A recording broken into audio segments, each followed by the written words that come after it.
बाबू शोभाराम राजकीय कला महाविद्यालय अलवर के भूगोल विभाग में अध्ययनरत विद्यार्थियों का मैं पुनः आज की भौतिक भूगोल की क्लास में स्वागत करता हूं। आज की क्लास में भौतिक भूगोल के अंतर्गत जो जियोमॉर्फोलॉजी अर्थात भौतिक या भूआकृतिक जो विज्ञान है, जो यूनिट ए या सेक्शन ए जिसको कहते हैं, उसमें एक टॉपिक है नदी के कार्य एवं स्थलाकृतियां। इसी टॉपिक को आगे बढ़ाते हुए विवेचना करेंगे। पुनः मैं एक बार रिपीट करना चाहूँगा कि पिछली क्लास में हमने नदी के कार्य पढ़े और नदी के कार्यों को 3 भागों में बांटा, जिनको नदी के त्रिकट भी कहा जाता है।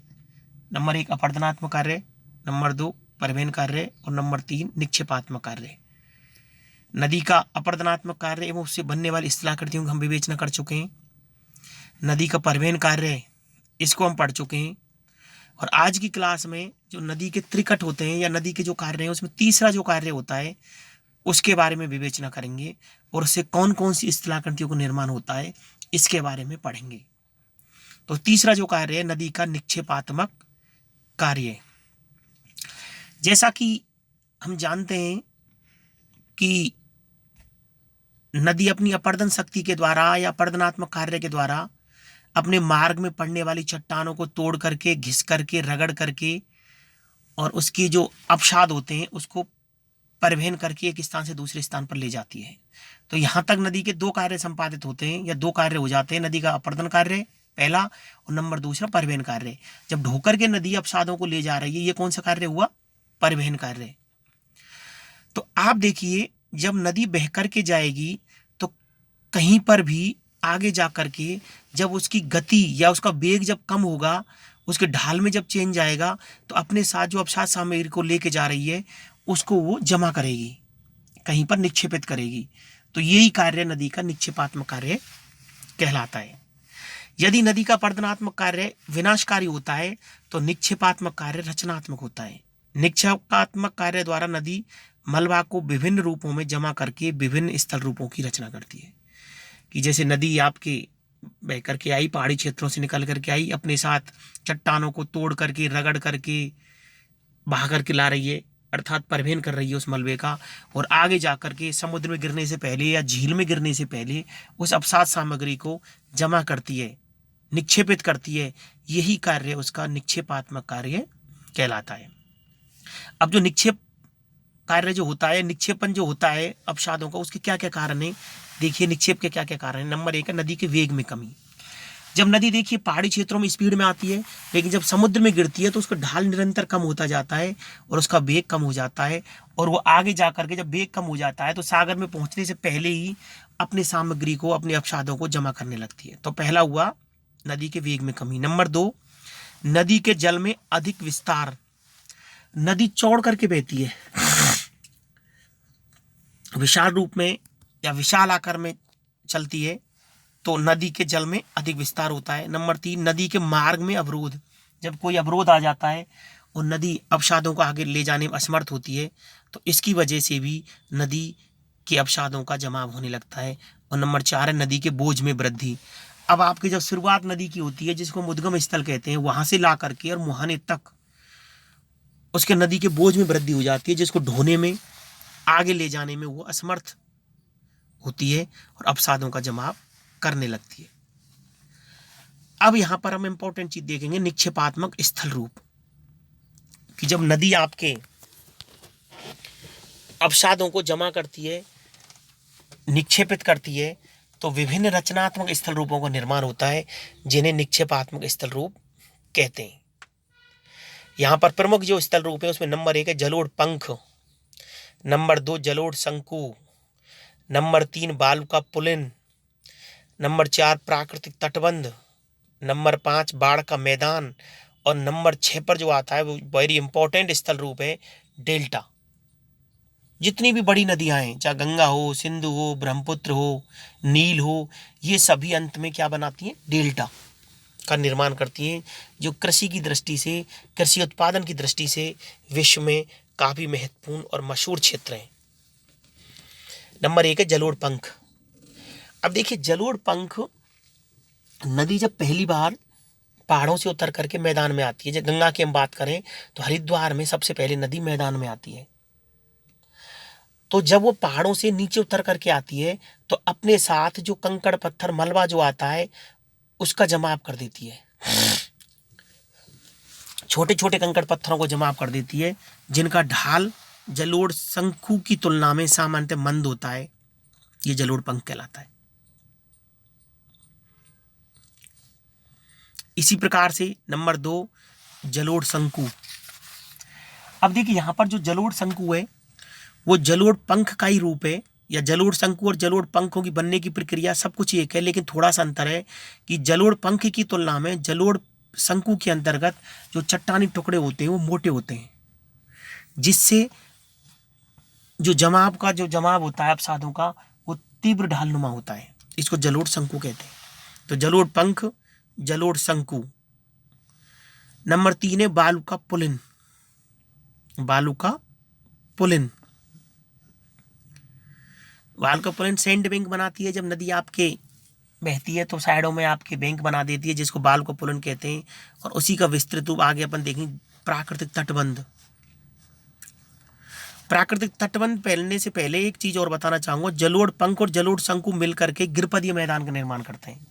जब पूरा मिलकर के बड़ा क्षेत्र जो हो जाता है पहली बार नदी मैदान आने से पहले, तो उसको हम गिरपदीय मैदान कहते हैं। अब है प्राकृतिक तटबंध। जब आपकी नदी बहती है तो अपने साथ दोनों किनारों पर अपने अवसादों का मेड़बंदी के रूप में निर्माण करती है, अवसादों को मेड़बंदी के रूप में जमा कर देती है और उसके बीच से बह करके चलती है बीच में। तो ये जो होते हैं नेचुरल लेब से बोलते हैं, इनको प्राकृतिक तटबंध कहा जाता है।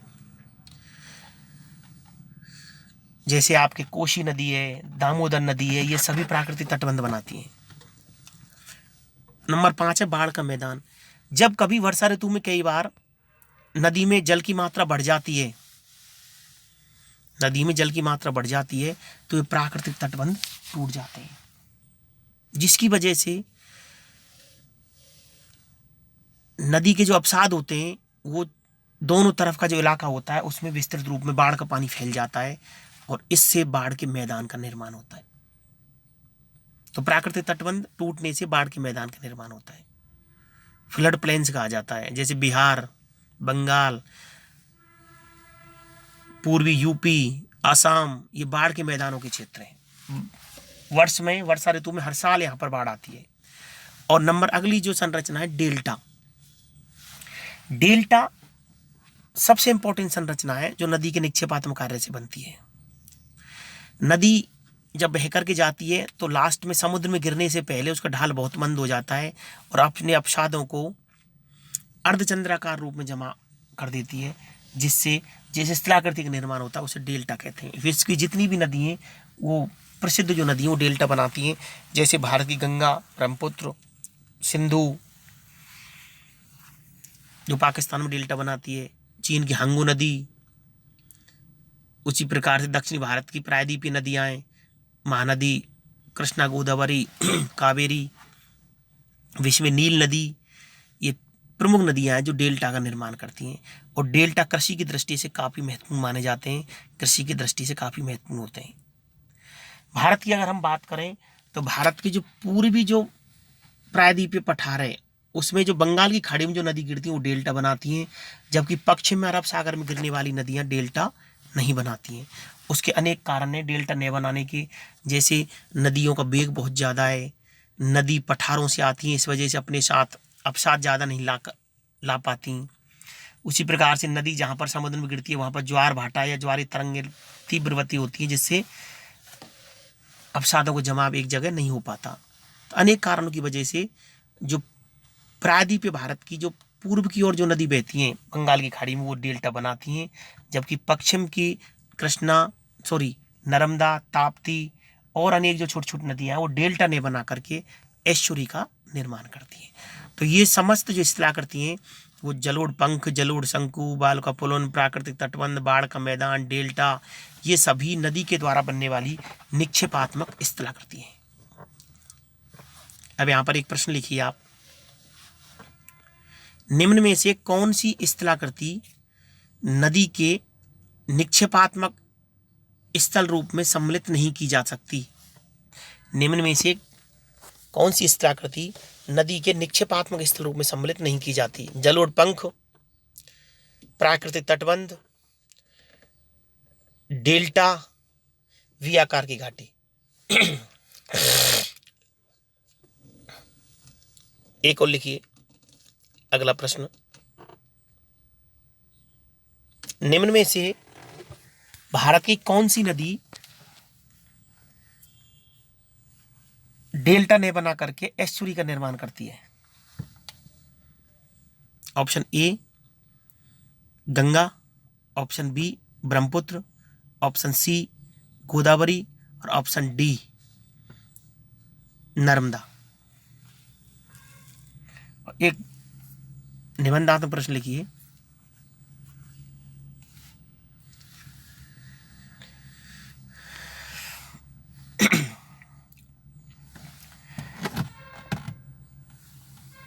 नदी के कौन कौन से कार्य हैं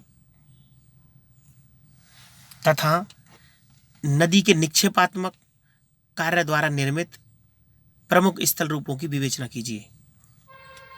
तो इस प्रश्न में आपको सबसे पहले मैं बता दूं कि आपको ये बताना है कि नदी के जो कार्य होते हैं वो 3 रूपों में होते हैं। उसके बाद फिर आपको बताना है कि नदी का जो निक्षेपात्मक कार्य है वो क्या होता है, और फिर आपको निक्षेपात्मक जो स्थलाक रूप है, पंख, शंकु, प्राकृतिक तटबंध, बाढ़ का मैदान, गिरपदीय मैदान, डेल्टा इत्यादि जो निक्षेपात्मक जो स्थलाकृतियां हैं उनकी विवेचना करनी है। तो ये आपके नदी के कार्यों की क्लास थी।